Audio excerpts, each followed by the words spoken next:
देवरानी के चिकन, जेठानी के आलू के स्नैक्स। बेटा अब तो तुम दोनों ही भाई घोड़ी चढ़ने वाले हो। अरे कमला, तेरे घर में सालों बाद दो बहुएं एक साथ आएंगी, तो क्या तू उस सालों पुरानी परंपरा को दोहराएगी? अरे हाँ, तुम्हारे घराने में तो ये परंपरा सदियों से चली आ रही है कमला। तेरी शादी पर आखिरी बार वो परंपरा हुई थी, उसके बाद साथ साथ दो बहुओं का गृह प्रवेश कभी हुआ ही नहीं।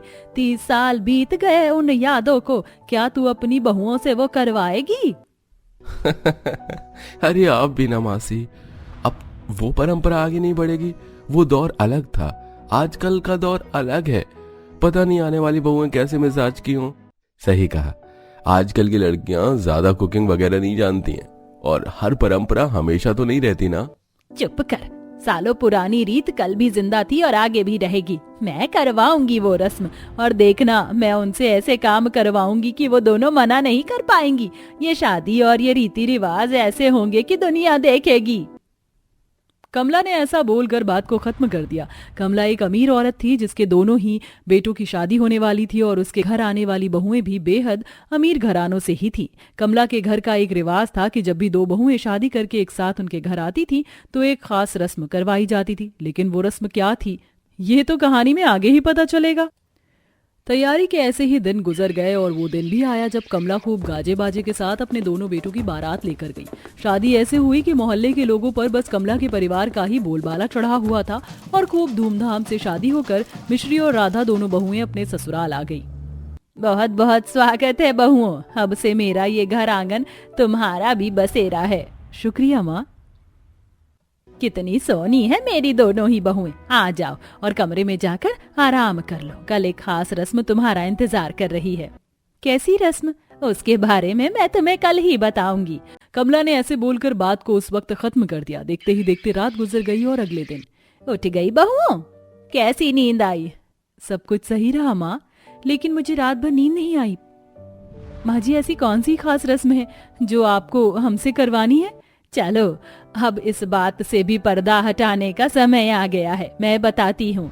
जानती हो, हमारे घराने का एक पुराना रिवाज है कि जब भी दो बहुएं एक साथ ब्याहती हैं तो उनकी पहली रसोई साधारण नहीं होती।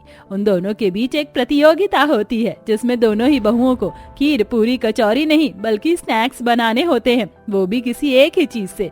तो क्या तुम दोनों तैयार हो? हे भगवान, मुझे तो बस स्नैक्स खाना आता है, मैं उन्हें बनाऊंगी कैसे? सही कहा, स्नैक्स बनाना तो मुश्किल होता है। माफ करना माँ, लेकिन हम ऐसा नहीं कर सकते हैं। राधा और मिश्री की बात सुनकर कमला मुस्कुराने लगी और बोली, जानती हूँ कि ये रस्म आसान नहीं है, लेकिन हमारे घर में यही रस्म तय करती है कि घर की चाबी किस बहू को सौंपनी है। घर की चाबी का नाम सुनकर दोनों बहुओं का ही मन बदल गया और वो बोली, ठीक है माँ जी, अब अगर ऐसा ही है कि इस रस्म से ये डिसाइड होगा कि घर की चाबी का हकदार कौन है, तो फिर ये प्रतियोगिता करने को मैं राजी हूँ। बहुत अच्छे, मुझे मेरी बहुओं से यही उम्मीद थी। ठीक है, मैं तुम्हारे ऊपर जोर नहीं डालती, तुम आराम से 2 दिन का समय ले लो और अपनी अपनी चीज भी चुन लेना जिससे तुम्हें स्नैक्स बनाने हो। 2 दिन के बाद मेरी बहुओं की पहली रसोई होगी। कमला की बात सुनकर दोनों बहुओं ने हिम्मत की। अब उनके पास खुद को साबित करने के लिए 2 दिन थे। बड़ी बहू मिश्री शुद्ध शाकाहारी थी, इसीलिए वो बस आलू को चुनकर यूट्यूब से आलू के स्नैक्स की रेसिपी देखने लगी। वहीं राधा चिकन की शौकीन थी, तो उसने चिकन को ही अपना मेन इंग्रेडिएंट बनाया और उसने चिकन स्नैक्स की रेसिपीज देखी। अच्छा, तो चिकन को फ्राई करने के लिए पीली मिर्च, कश्मीरी लाल मिर्च और ये जीरा पाउडर वगैरह भी चाहिए। मैं लिख लेती हूँ, फिर सारा सामान साथ ही ले आऊंगी। एक तरफ राधा की कुछ इस तरह से लिस्ट बन रही थी, तो वहीं दूसरी तरफ मिश्री का कुछ ऐसा हाल था। अच्छा, तो आलू टिक्की में अरारोट भी डलता है? अरे नहीं, अभी तो मैंने बस 3 ही स्नैक्स देखे हैं और क्या बनाऊं? अरे हाँ, चिली पोटैटो, वो तो सभी का फेवरेट होगा। दोनों बहुओं की तैयारी जोरों शोरों से जारी थी। अपनी अपनी डिशेस को डिसाइड करके दोनों बहुएं अलग अलग मॉल से बड़ी बड़ी गाड़ियों में सामान लेने भी गई। कितना चिकन लूं? एक काम करती हूँ भैया, जरा 10 किलो चिकन पैक कर दीजिए। राधा ने काफी सारा चिकन वगैरह खरीदा, वहीं मिश्री ने भी पूरा 1 कट्टा आलू खरीद लिया और वो दोनों घर आ गई। तैयारी में ही 2 दिन बीत गए और वो दिन भी आ गया जब दोनों ही बहुओं की प्रतियोगिता थी। दोनों बहुएं जल्दी ही रसोई में जाकर खड़ी हो गई।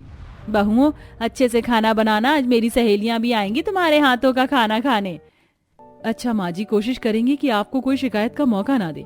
मिश्री की बात सुनकर कमला मुस्कुराती हुई चली गई। दोनों बहुओं ने अपने अपने पकवान शुरू किए। एक बहू अगर आलू टिक्की बनाती तो दूसरी चिकन टिक्का, अगर मिश्री ने फ्रेंच फ्राइज बनाए तो राधा ने चिकन फ्राई, और ऐसे ही दोनों बहुओं का खाना अच्छा बन रहा था। खुशबू सभी तरफ फैल रही थी। लेकिन ऐसे में राधा के मन में चोर आ गया और जैसे ही मिश्री किसी काम से अपने बनाए खाने के पास से हटी तो राधा ने उसके आलू में नमक मिला दिया। ये आलू कुछ अलग लग रहा है, मिश्री ने ऐसे बोलकर जैसे ही आलू को चखा तो आलू में जहर सा नमक तेज था। थू, ये किसने किया? मेरे आलू में इतना नमक कैसे तेज हो गया? मिश्री ने राधा की तरफ देखा तो जो ऐसे खाना बना रही थी जैसे कि वो कुछ जानती ही ना हो। मिश्री उसे कुछ नहीं बोल पाई और उसने अपने आलू का नमक कम करने को उनके बीच में एक आटे का पेड़ा बनाकर रख दिया। कुछ ही देर में पेड़े ने सारा फालतू नमक चूस लिया और फिर मिश्री ने उन आलू से स्नैक्स बनाए।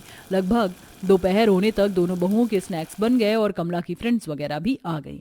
अरे वाह, क्या क्या बनाया है मेरी प्यारी बहुओं ने, चलो तुम खुद ही बताओ। माँ जी, मैंने बनाए हैं चिकन के snacks, chicken pizza, chicken momos, chicken sandwich, chicken tikka, chicken fry, chicken tandoori, chicken chilli, chicken burger और चिकन ड्रमस्टिक्स। आप खाइए, मजा आ जाएगा। और मैंने बनाए हैं आलू के स्नैक्स, आलू भरे समोसे, आलू का सैंडविच, आलू टिक्की, आलू फ्रेंच फ्राइज, आलू बर्गर, आलू के पकौड़े, आलू के चिप्स, आलू टोर्नेडो, आलू स्माइली, बटाटा बड़ा, पोटैटो रिंग। बस आलू के इतने कम आइटम?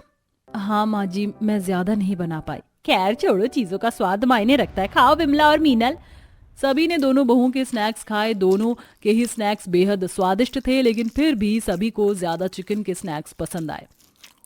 वैसे तो कमला, दोनों बहुओं ने बहुत ही स्वादिष्ट स्नैक्स बनाए हैं, लेकिन चिकन वाले स्नैक्स ज्यादा अच्छे हैं और इस बहू ने ज्यादा मेहनत भी की है, तो मेरे हिसाब से घर की चाबी छोटी बहू को ही मिलनी चाहिए। मैं भी इसकी बात से सहमत हूँ। ठीक है तो बहुओं, खाना तुम दोनों का अच्छा था, लेकिन मेरे हिसाब से इस चाबी की हकदार तू है। कमला ने चाबी मिश्री को पकड़ा दी। ये देखकर सभी हैरान हो गए और मन ही मन खुश हो रही राधा का भी मुंह बन गया। ये क्या माँ जी, चाबी तो मुझे मिलने वाली थी। मैंने तो ऐसा कुछ नहीं कहा था राधा, और तुम्हें क्या लगा कि तुम दोनों को इस प्रतियोगिता को सौंप कर मैं तुम्हें भूल जाऊंगी? अरे ये प्रतियोगिता तुम्हारे बीच बस खाने की ही नहीं, इंसानियत की भी थी। तूने खाना बनाने में शरारत की तो तूने बेचारी मिश्री के स्नैक्स को बिगाड़ा, क्योंकि शायद तुझे अपने बनाए स्नैक्स पर भरोसा ही नहीं था। लेकिन मैं घर की चाबी बस खाने के आधार पर नहीं सौंपूंगी राधा। जो इस परिवार को समानता से चलाए वो बहू इस चाबी की हकदार है, जिसमें मुझे मेरी परछाई दिखाई दे, और वो मिश्री बहू है। समझ आया? बहुत अच्छे बहू, मुझे तेरे ऊपर गर्व है। कमला की बात सुनकर मीनल और विमला ताली बजाने लगी। मिश्री की आंखों में आंसू आ गए, क्योंकि उसे कहीं से कहीं तक भी ये उम्मीद नहीं थी कि उसकी सास उसे चाबियां दे देगी, लेकिन उसकी ईमानदारी ने उसे इसका मालिक बनाया था। राधा की इस घटना की वजह से नजरें शर्म से झुक गईं, लेकिन उसे सबक मिल चुका था। आज के बाद से फिर कभी राधा ने अपनी जेठानी को नीचा दिखाने की नहीं सोची। अब दोनों बहुएं एक दूसरे के साथ मिलजुल कर रहती थीं और अब सब कुछ ठीक हो चुका था। दोस्तों, कैसी लगी आपको हमारी कहानी? हमें कमेंट बॉक्स में कमेंट करके जरूर बताइए। साथ ही आप हमें ये भी बताइए कि आपको चिकन या आलू किसके स्नैक्स ज्यादा पसंद हैं।